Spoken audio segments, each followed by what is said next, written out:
Okay, this is about the fox and the grapes. A fox looked up into a tree and saw apparently some grapes hanging there, and the grapes were very ripe, plump, juicy. And he said to himself, "Oh, I would like to have those grapes." So foxes don't climb well, I think. So he tried to jump up to snatch those grapes, but he couldn't reach them.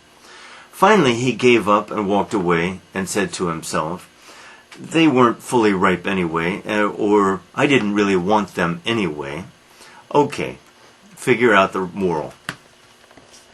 This one is called Jupiter, or Zeus, Jupiter, and the Tortoise. All of the animals were invited to Jupiter's wedding, and all of the animals came except the tortoise. And then one day Jupiter saw the tortoise and asked why tortoise had not attended the wedding. And the tortoise said, "Oh, I like to stay home. I don't like to go out much." Jupiter was so annoyed that he changed, this must be Ovid, a metamorphosis story, changed the tortoise and put the house, so to speak, on the tortoise's back, the shell, cursing the tortoise to carry his home around with him wherever he went.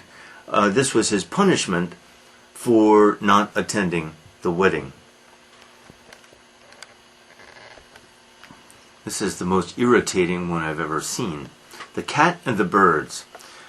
There's one good thing in this, though, the word aviary. An aviary is a place where birds live. A cat heard that birds were sick in the aviary, so the cat disguised himself as a doctor and went and knocked on the door of the aviary, thinking that he, the cat, would have some easy prey, P-R-E-Y.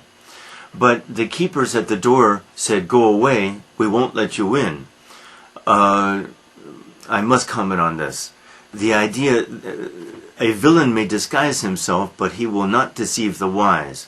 Well, this is the most ridiculous piece of wisdom I have ever heard. Of course, villains deceive the wise all the time. How does one see through disguises? How does one judge a face? Absurd. Sorry.